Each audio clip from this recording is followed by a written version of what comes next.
할렐루야. 하나님은 좋으신 하나님이신 줄 믿습니다. 저와 여러분의 하나님, 우리 교회 하나님, 우리 가정의 하나님, 우리나라 우리 민족의 하나님은 참 좋으신 하나님이신 줄 믿습니다. 느헤미야의 말씀을 함께 나누고 있습니다. 느헤미야가 이제 성벽 공사를 하고 또 성문 공사를 하는 이 모든 과정에는 방해가 뒤따르고 있습니다. 하나님의 비전은, 하나님의 역사는, 하나님의 은혜를 이루는 일은 종종 방해에 부딪힐 수 있습니다. 외부와 내부, 그리고 곳곳에서 예상하지 못한 방해들을 만날 수가 있습니다. 그럼에도 불구하고 오늘 성경 말씀 1절의 말씀에 보면 이제 성벽의 모든 틈이 메워져 가고 있고 이제 성문은 문짝만 달면 되게 되어 있습니다. 성벽 공사가, 성문 공사가 마무리되어 가고 있습니다. 그러니 이제 산발락과 도비야, 게셈, 그 외에 이방인들, 원수들은 몸이 다는 것이지요. 그렇게 방해하고 그렇게 회방을 놓음에도 불구하고 하나님의 역사는 든든하게 흔들림 없이 하나님의 뜻이 이루어져 가고 있기 때문에 그들은 몸이 닳게 되는 것입니다. 중단할 만도 합니다. 그럼에도 불구하고 방해가 오늘 6장에서는요 극에 달하고 있어요. 내부적인 외부적인 방해가 아니라 이제는 느헤미야를 직접 공격합니다. 인신 공격을 하고 그를 낙심시키고 포기하게 만들고, 그래서 하나님의 역사, 하나님의 은혜를 입을 기회를 완전히 중지시키려고 하는 그런 계략들이 나타나게 됩니다. 그럼에도 불구하고 오늘 15절과 16절 말씀에 보면은 성벽 공사를 시작한 지 52일만, 엘룰월, 지금의 8월 15일에서 9월 15일입니다. 7, 8월 가장 더울 때에 하나님의 역사가 이루어졌던 것을 우리가 알 수 있습니다. 오늘 이제 이 마지막 인신 공격, 여러 회방들, 대적들이 나타나게 되는데 그것들을 살펴보고 또 은혜 중에 하나님의 역사가 완성되는 그 하나님의 이야기를 함께 나누도록 하겠습니다. 오늘 첫 번째, 그들은 타협하고 협상을 제안하고 있습니다. 느헤미야를 초대하고 있어요. 2절 말씀이죠. 산발락과 게셈이 느헤미야에게 사람을 보냅니다. 이렇게 말하죠. 오라, 우리가 오노 평지 한 촌에서 만나자. 오노 평지는 예루살렘에서 약 40여 킬로미터 떨어진 곳입니다. 빠르게 왕래하더라도 이틀이 걸려요. 하루 40km 가야 되고 하루 40km 와야 돼요. 군인들이 1시간에 4km를 가도 하루 10시간을 걸어야 갈 수 있는 거리예요. 최소한 2, 3일이 걸리는 거리죠. 예루살렘에서 떨어져 있습니다. 타협하고 협상을 요구하고 있는 것입니다. 그런데 원래 타협과 협상은 여러 사람이 만족할 수 있는 해결책을 찾을 수 있는 좋은 방법 중에 하나입니다. 그런데 이 타협과 협상에는 반드시 원칙이 있어야 돼요. 서로 목적이 같아야 돼요. 서로 윈윈하는 전략이 돼야 돼요. 그래서 타협이 되고 협상이 되는 거예요. FTA도 마찬가지예요. 사드도 마찬가지고, 여러 경제적인, 또 우리가 일상에서 나타나는 타협과 협상, 계약도 마찬가지 그런 선상에서 볼 수 있는 것이죠. 그런데 특별히 하나님의 일을 할 때에는 하나님의 목적에 맞아야 된다는 거죠. 이 일이 하나님께 영광이 될 것인가? 이 일이 하나님의 역사를 이룰 수 있는 일인가? 하나님이 기뻐하시는 일인가? 여기에 목적이 맞아야 한다라고 하는 것이죠. 그런데 느헤미야와 이 대적자들, 원수들이 제안한 타협과 협상의 목적이 완전히 다른 것을 볼 수가 있어요. 그들은 진짜 의도는 감추어 두고 겉만 그럴듯하게 타협과 협상이라는 포장을 하고 있는 것이죠.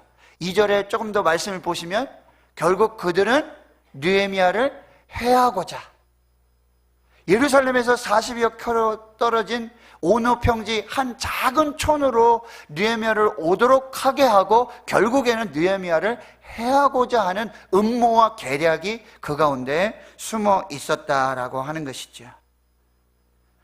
사탄의 이런 교활한 타협과 협상의 음모는 성경 여러 곳곳에서 우리가 살펴볼 수 있는데 대표적인 부분이 출애굽의 역사 속에 나타나고 있어요. 모세는 바로를 찾아가죠. 이스라엘 백성을 보내라 라고 하는 하나님의 명령을 받고 그 명령을 바로에게 전합니다. 바로는 들은 채도 하지 않아요. 그러니 이제 10가지 재앙이 시작이 되는데 파리 재앙을 겪은 후에 이렇게 말합니다. 내가 너희를 보내리니 내가 너희를 보낼 것이다. 그런데 너희가 너희 하나님 여호와께서 광야에서 희생을 드릴 것이다. 그러나 너무 멀리는 가지 말라. 그런즉 나를 위하여 기도하라. 가도 좋다. 희생의 제사를 드려도 좋다. 그런데 너무 멀리 가지 말아라. 역시 내 영역 안에 있어야 된다. 내 어떤 영향력 아래에 있어야 된다라고 조건과 제한을 주고 있는 것이죠. 바로는 메뚜기 재앙이 있은 후에 남녀노소와 우양을 데리고 가겠다는 이스라엘의 요구에 이렇게 말합니다. 그러면 남자만 가서 여호와를 섬기고 와라. 남자만 가라. 그리고 섬기고는 다시 와라 라고 협상안을 내놓고 있는 것이죠. 9번째 재앙인 흑암 재앙이 임합니다. 그러니 이제 바로도 다 나가라. 그런데 너희 양과 소는 두고 가라. 다 가도 좋다. 근데 양과 소는 두고 가라. 바로는 계속해서 조건을 달고 협상과 타협을 하려고 하는 것이죠. 그 끝은 무엇입니까? 출애굽의 역사를 방해하는 것입니다. 우리 신앙에도 마귀의 타협과 협상이 계속해서 은밀하게 들어옵니다. 이렇게 얘기하죠. 예수는 믿어도 좋다. 그런데 너무 광신적으로 믿지 말아라. 새벽에도 가고 수요일도 가고 금요일도 가고 낮에도 가고 밤에도 가고 너무 광신적으로 믿지 말아라. 너무 미치도록 믿지 말아라. 몰입하지 말고 대충 믿어라. 믿으려면 너 혼자 믿어라. 이렇게 얘기해요. 내 배우자, 내 자녀들 다 생각이 있고 선택할 권리가 있으니 신앙을 강요하지 말아라. 신앙에 자유가 있다? 나중에 어떻게 해요?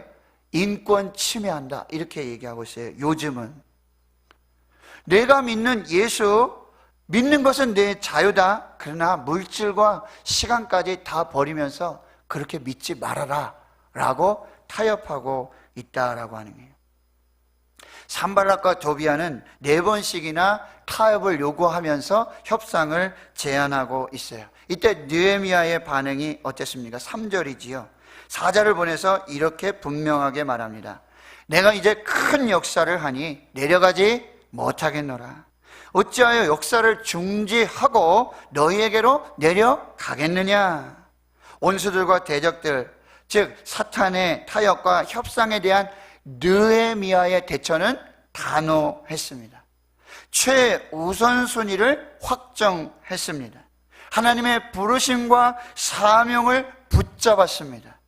그리고 하나님의 목표에 눈을 떼지 않고 오직 하나님만 바라보며 그 역사를 계속해서 진행하고 있는 것이죠.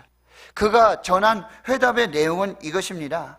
내가 하는 일은 하나님께서 맡겨주신 큰 역사다. 작은 일이 아니다. 하나님의 역사고 아주 하나님이 주신 큰 역사다. 중지할 수가 없다. 너희들과 타협하고 협상할 일이 아니고 그럴 시간도 없다. 이것이 나의 부르심이고 이것이 나의 사명이고 나는 이 일에 충성할 것이다.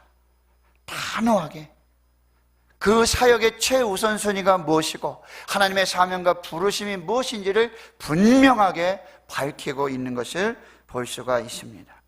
2003년도에 뉴욕타임즈가 그 해의 책으로 선정한 실행에 집중하라, 실행에 집중하라는 책이 있어요. 저자인 레리 보시디는 이렇게 조언하고 있습니다. 내가 해야 할 우선순위가 10가지나 된다고 말하는 리더는 사실 어떤 일을 해야 될지 전혀 모르고 있는 사람이다. 한 리더가 있어요. 지도자가 있어요. 근데 그 지도자는 매일매일 이렇게 해요. 난 오늘 10가지 일을 해야 돼. 무엇을 먼저 해야 될지, 무엇을 해야 될지 잘 모르겠어 라고 하는 리더와 지도자가 있다는 거예요. 근데 사실은 그 사람은 진짜 무슨 일을 해야 될지 모르는 사람이다 라고 말하고 있는 것이지요. 그런 사람은 사실은 우선순위가 없는 사람이다, 이렇게 말하고 있는 거예요. 오윈 루처 목사님이 계십니다. 그가 목사가 목사에게라는 책을 썼어요. 목사가 목사에게. 재미있는 일화가 나오는데요. 어떤 사람이 한 유명한 조각가를 찾아가서 코끼리를 어떻게 조각하느냐고 질문을 합니다. 조각가가 이렇게 얘기합니다. 대리석 덩어리를 하나 집어 들고는 코끼리를 닮지 않은 부분은 다 깎아내면 됩니다.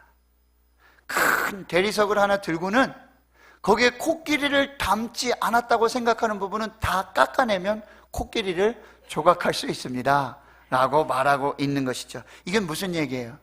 지금 시간의 덩어리, 삶의 덩어리를 들고 삶의 최우선순위를 정하고 그 우선순위에 맞지 않은 부분들은 과감히 깎아버리라고 하는 제언을 하고 있는 것이죠. 사랑하는 성도 여러분, 우리가 여기서 한 가지 받아야 될 교훈은 무엇입니까? 지금 저와 여러분이 하고 있는 이 일이 가장 중요하고 가장 긴급하고 가장 하나님께서 기뻐하시는 일임을 기억하실 수 있기를 축원합니다. 예배를 위해서 기도하시고 예배원 안내면 찬양대 교사로 방송실에서 헌금을 관리하고 주방에서 밥 짓고 새가족부에서 또 차량 관리, 청소, 교회 관리, 밤에도 성전을 지키고 기도하고 새벽에도 기도하는 이 일은 다 하나님의 일이고 하나님께서 기뻐하시는 일이라. 큰 일이는, 이 일이 크고 작은 일이 아니라 하나님 앞에서 여러분이 지금 헌신하고 있는 그 모든 일이 귀하고 복된 일임을 기억하실 수 있기를 축원합니다. 그리고 집에서 밥 짓고 빨래하고 청소하고 자녀들 돌보고 학교 보내고 학원 보내고 난 직장에 나가서 일하고 사업을 하고 이 모든 일들이 하나님이 부르신 사명이라는 걸 기억하십시오. 농장에서 땀을 흘리면서 일하시는 일도 여러 가지 갖가지 모든 일들이 하나님께서 주신 사명이고 하나님께서 주신 일인 것을 여러분이 꼭 기억하실 수 있기를 축원합니다. 그래서 여러분은 예배에 집중하실 수 있기를 축원합니다. 예배에 헌신하실 수 있기를 축원합니다. 여러분 겨우 예배하지 마십시오. 겨우 그렇게 예배하지 마십시오. 대충 예배하지 마세요. 또 어떻게 해요? 찔끔찔끔 예배하지 마세요. 예배에 집중하실 수 있기를 축원합니다. 여러분 기도에 우선순위를 두세요. 사도 바울이 자기 영적 아들, 후임 목회자, 어리고 아직 잘 훈련되지 않은 디모데에게 편지를 쓰잖아요. 디모데 전후서. 전서에서 2장 1절에 이렇게 권면하고 있어요. 그러므로 내가 첫째로 권하노니, 내가 목회의 가장 우선순위로 너희에게 권면한다, 너에게 말한다. 모든 사람을 위하여 기도와 간구와 도구와 감사를 하라. 나의 사랑하는 아들, 믿음의 아들, 영적 아들, 나의 후임 목회자여 디모데여, 내가 너에게 첫 번째로 권면한다. 가장 최우선순위로 권면한다. 너는 기도해라. 목회의 기본 기도다. 목회의 마지막이 기도다. 너는 기도하라 라고 권면하고 있는 것입니다. 예수님 매일매일 새벽 기도하셨어요. 겟세마네 동산에서 마지막까지 기도하시고 십자가 위에서도 마지막까지 한 영혼을 위해서 기도하셨습니다. 사랑하는 성도 여러분, 우리가 지금 예배하는 일, 기도하는 일, 봉사하는 일, 섬기고 충성하고 주일 이 하는 일은요, 선택사항이 아니에요. 필수사항이고 반드시 하나님 앞에서 해야 할 일이라고 한다는 거예요.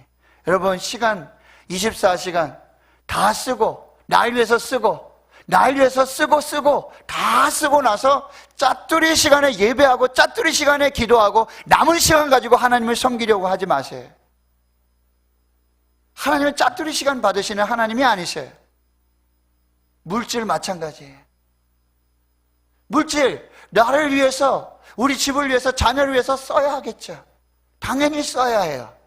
그러나 나를 위해서 다 쓰고 나중에 남은 것, 이번 달은 조금 남았네, 이거 하나님께 드려야 되겠네, 이것이 하나님께 드림이 아니라는 거예요. 먼저 그의 나라와 의를 하나님 앞에 드리고 순종하고 충성할 때 무엇을 먹을까, 무엇을 입을까, 무엇을 마실까, 세상 사람들이 염려하는 그 모든 일을 다 책임져 주시겠다고 하시는 분이 하나님이시라는 거예요. 하나님께 먼저 드리시는 거예요. 먼저 순종하고 먼저 충성하고 나면 하나님이 이 모든 것을 너에게 더하여 주시리라. 이게 성경의 진리예요. 이게 믿음의 사람들이 사는 하나님의 축복의 원리고 영적 원리라고 한다라고 하는 것입니다. 여러분의 최우선순위를 결정하세요. 주일은 어떤 거예요? 예배 드리는 거예요. 예배가 가장 중심에 있어야 되는 거예요. 그리고 전으로 앞뒤로 하나님의 일을 할 수 있는 여러분 되실 수 있기를 축원합니다. 둘째 방해는 뭐냐? 중상모략을 하고 있는 중상모략. 느헤미야가 타협과 협상을 거절하죠. 4번이나 거절해요. 그러니 5번째는 산발랏은 이제 어떻게 하냐면 봉하지 않은 편지를 느헤미야에게 배달시키고 있어요. 내용이 이렇습니다. 봉하지 않은 편지라 내용을 알 수가 있습니다. 6절과 7절의 내용이 이런데요. 지금 이방 사람들 중에 소문이 돌고 있다. 가스무도 말하고 있다. 느헤미야와 유다 사람들이 성벽을 건축하면서 모반, 반역을 목적으로 하고 있다. 성벽을 건축하는 이유가 반역하고 모반하고, 그리고 너는 유다에서 왕이 되려고 한다. 그리고 네가 선지자들을 선동해서 선지자들에게 말하고 예언하도록 해서 유다에 왕이 있는데 느헤미야다 라는 소문이 돌고 있다. 그리고 이 소문은 바사의 왕 아닥사스 왕도 지금 듣고 있다 라는 악성 루머를 퍼뜨리고 있는 거예요. 카더라 통신, 카더라, 가짜 뉴스를 지금 생산해내고 있습니다. 여러분, 봉하지 않은 이 편지는 사람과 사람을 거치면서 많은 사람들의 읽고 들리면서 눈덩이처럼 불어나고 있는 것이죠. 모건 블레이크라는 사람이 애틀란타 저널에 이런 글을 기고했습니다. 여러분 한번 추리를 해보세요. 나는 누구인가? 나는 누구인가? 나는 누구에게든 치명적인 타격을 가할 수 있는 힘과 기술을 가지고 있다. 나는 상대방을 죽이지 않고도 눌러 이길 수 있다. 나는 가정과 교회와 국가를 파괴한다. 나는 어떠한 건장한 사람의 건강도 파괴할 수 있다. 나는 어떠한 담대한 사람의 인생도 파괴할 수 있다. 나는 날개를 타고 바다를 여행한다. 순결한 사람도 내게는 무력하며 정의로운 사람도 내게는 무력하다. 나는 진리와 정의와 사랑을 경멸한다. 나는 나의 희생자를 전 세계에 거느리고 있다. 나는 바닷가의 모래알보다 더 많은 오해를 거느리고 있다. 나는 결코 망하지 않는다. 나는 결코 용서하지도 않는다. 나는 누구인가? 나는 누구인가? 나는 중상모략이다. 내 이름은 중상모략이다. 지금 느헤미야를 공격하는데 사실도 아니고 있는 일도 아닌데 그런 의도와 목적도 없는데 중상모략, 악성 루머, 소문, 카더라 통신, 가짜 뉴스를 퍼뜨리고 있는 것이죠. 느헤미야는 어떻게 합니까? 진실을 말하고 있어요. 8절이죠. 내가 말한 바 이런 일은 없는 일이다. 내 마음에서 지어난 것이다. 진실을 말하고 있어요. 그리고 대적자들의 의도를 파악하고 있습니다. 우리를 두렵게 하고자 위함이니 역사를 중지하고 이루지 못하게 하기 위함이다. 하나님께 탄원하여 기도합니다. 사람을 찾아가서 변명하고 해결하려고 하지 않고 하나님께 탄원하여 기도하는 거예요. 하나님 보시옵소서. 하나님 들어주시옵소서. 하나님 이 일을 해결해 주시옵소서. 간절히 하나님께 부르짖어 기도하고 있는 것이죠. 하나님은 이 기도를 들어주시는 거예요. 하나님은 이 문제를 해결해 주시는 것이죠. 청교도들이 이런 중상모략, 악성 루머, 가짜 뉴스 이거에 대항하기 위해 세 가지 원칙을 가졌다고 그래요. 첫 번째는요, 이것이 사실인가? 이 소문이, 이 중상모략이 사실인가? 둘째는요, 본인에게 확인했는가라고 하네요. 본인에게 확인했는가? 세 번째, 만약 이 사실이, 이 이야기가 사실인다 할지라도 이 이야기가 퍼졌을 때 하나님께 영광이 되고 내 형제와 내 공동체에 유익하겠는가? 이 세 가지 원칙을 가졌다는 거예요. 이것이 사실인가? 본인에게 확인했는가? 그것이 사실일자 할지라도 이것이 이야기가 돌았을 때 하나님께 영광이 되고 형제와 공동체에 유익이 되겠는가? 이 원칙을 가지고 하나님 앞에서 살았다라고 하는 것이죠. 에베소 4장 29절에 말씀합니다. 무릇 더러운 말은 너희 입 밖에도 내지 말고 오직 덕을 세우는 데 소용되는 대로 선한 말을 하여 듣는 자들에게 은혜를 끼치게 하라. 잠언 6장에는요, 하나님께서 미워하시는 것, 곧 그의 마음에 싫어하시는 것 67가지, 7가지가 있는데, 첫째는 교만한 눈, 둘째는 거짓된 혀, 셋째는 무지한 자의 피를 흘리는 손, 넷째는 악한 개교를 꾀하는 마음과 빨리 악으로 달려가는 발과 거짓을 말하는 망령된 증인과 형제 사이를 이간하는 자니라. 하나님이 미워하시고 하나님이 싫어하는 것 67가지가 있는데 그 중에 입에 관한 말이에요. 말에 관한 말이에요. 세 가지가 나오고 있어요. 거짓된 혀, 거짓을 말하는 망령된 증인, 형제 사이를 이간하는 자. 그것을 하나님이 싫어하시고 하나님이 미워하신다. 잠언 18장 21절, 죽고 사는 것이 혀의 권세에 달려있다. 말 한마디로 천냥빚을 갚는다 그래요. 죽고 사는 것이 혀의 능력에 달려있나니 혀를 쓰기 좋아하는 자는 혀의 열매를 먹으리라. 그러니 어떻게 하라고요? 입술에 파수꾼을 세워야 하는 것입니다. 세 번째로 느헤미야를 공격하고 있는 것은 거짓 선지자를 세우는 것입니다. 그래서 거짓 예언을 하고 거짓으로 협박하게 해서 두려움에 빠지게 하고 죄를 범하게 함으로 느헤미야를 단번에 지금 치려고 하는 계략을 보이고 있어요. 10절입니다. 무헤다벨의 손자 들라의 아들 스마야가 두문불출하고 있어요.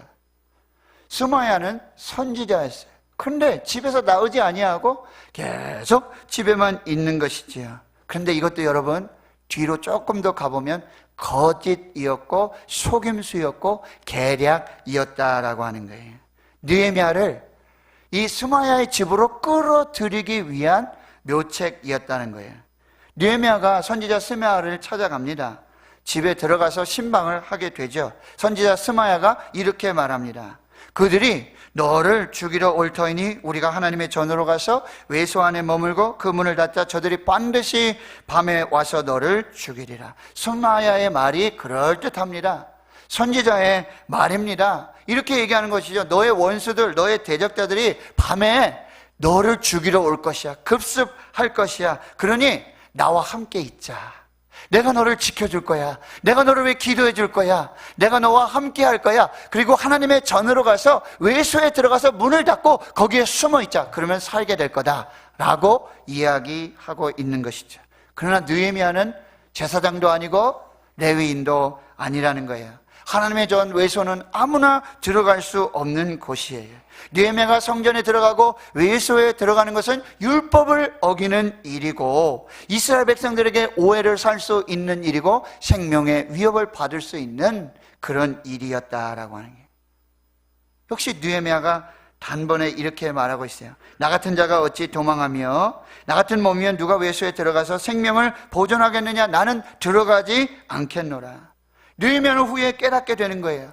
이 선지자 스마야는 하나님이 보내신 것이 아니고 선지자 스마야가 하는 말은 하나님의 말씀이 아니라 산발락과 도비아가 뇌물을 주어서 그 선지자 스마야에게 거짓 예언을 하고 거짓으로 협박하게 해서 느헤미야를 죄에 빠뜨리게 해서 느헤미야를 단번에 이 역사를 중지하게 하기 위한, 느헤미야를 비방받게 하기 위한 그 계략이 그 속에 숨어 있었다라고 하는 것입니다.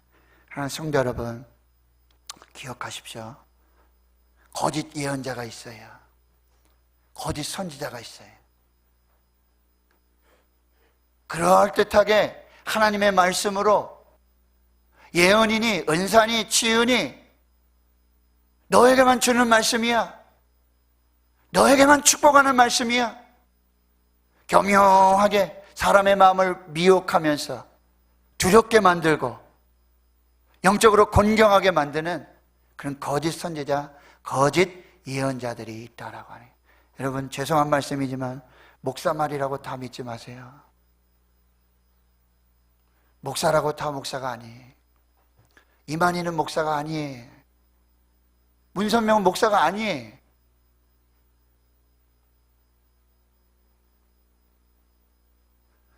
하나님의 말씀으로 분별하셔야 돼요. 기도로 분별하셔야 돼요. 여러분의 직분의 자리, 사명의 자리, 도망치고 싶은 그 자리, 기도하면서 말씀으로 분별하면서 그 사명의 자리를 지켜야 하는 것이죠. 그때 하나님께서 피할 길을 주시는 것입니다. 마지막으로 하나님의 역사는 하나님이 이루십니다. 오늘 15절 16절, 드디어 예루살렘 성벽 성문 공사가 시작된 지 52일 만에 엘루럴 8월 15일에서 9월 15일 25일에 성벽 공사가 마무리됩니다. 모든 대적과 주위에 있는 이방 족속들이 이를 듣고 다 두려워하고 크게 낙심을 하게 돼요. 그 이유를 성경은 분명하게 기록해 주고 있어요. 그 이유가 무엇이라고요? 이 일은 하나님의 역사였다라고 하는 거예요. 이 일은 하나님이 하시는 일이었다라고 하는 거예요. 원수들이 봐도, 대적들이 봐도, 이방 사람들이 봐도 이 일은 결코 사람의 일이 아니라 사람의 열심으로, 사람의 노력으로 이루어진 일이 아니라 하나님이 일하시고 하나님이 역사하시고 하나님이 함께 하시고 하나님이 인도하시고 하나님이 이루신 하나님의 역사입니다 라고 고백하게 되었다라고 하는 거예요. 우리 하나님은 지금도 일하시는 줄 믿습니다. 우리 하나님은 지금도 역사하시는 줄 믿습니다. 우리 하나님 지금 우리 기도 들으시는 줄 믿습니다. 우리 하나님 지금 우리와 함께 하시는 줄 믿습니다. 우리 하나님 교회를 사랑하시는 줄 믿습니다. 우리 하나님 여러분을 사랑하시는 줄 믿습니다.